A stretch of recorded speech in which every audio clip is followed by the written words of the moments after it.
Hello and welcome to Spice Up Your English with Professor OUAHMICHE. Our courses will help you gain confidence to be a good listener and a good speaker. Are you ready to unlock your full potential in English listening and speaking? Come and join us by subscribing to this channel and liking this video.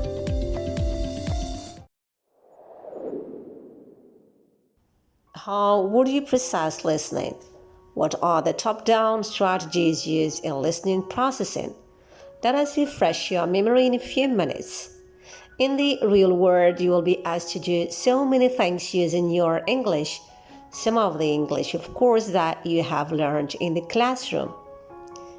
You will need to get information to go, for example, from a particular point to another. You will need to follow instructions, maybe to listen to weather reports. Also, you need to be able to discuss certain topics after hearing about them. Certainly, the things are a little bit challenging for all non-native speakers listening comprehension. They are challenging for you as well.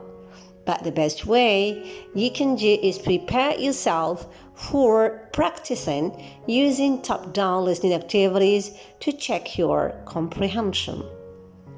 What we really need to do first is to help you activating your schema.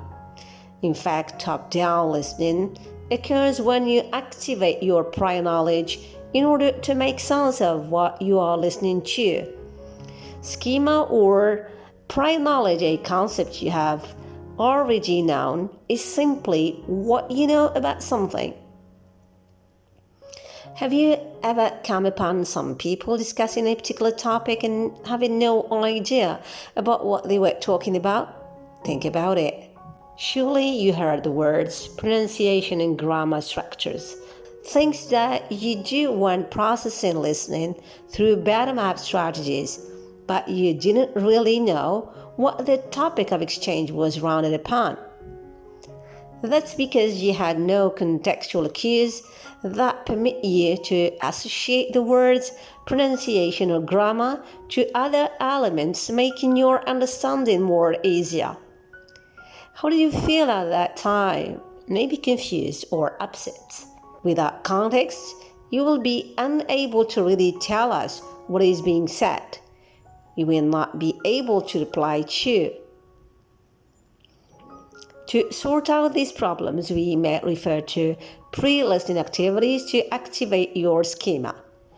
You can use your prior knowledge to understand the context of what you are listening to. These activities can be predicting, ordering pictures, sequencing events, or identifying locations or context of exchange. Predicting by expressing your expectations of what you will be hearing.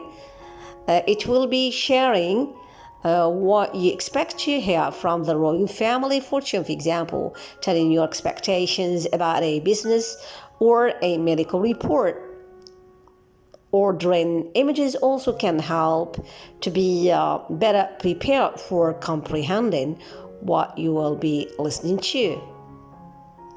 We may refer also to comprehension questions. Listening to recordings then answering questions is a common activity. For example, you may be asked to express the purposes of the recordings, identifying who's talking, who's the target audience, and so on.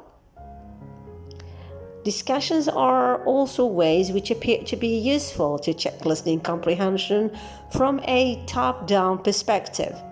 Listening to dialogues, interviews, and reports should be dealing with topics of interest for the listeners to be fruitful. A last point to reconsider here is that of culture.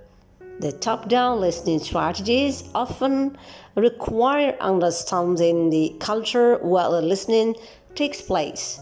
Sometimes, as non-native speakers of English, we face problems of comprehending certain television shows. I think it's very difficult to follow because we just do not know the other's culture. A good example of this is the old TV show Friends. All that you need is to enlarge your knowledge about the American culture to delve into the nitty-gritty bits of things when watching these movies.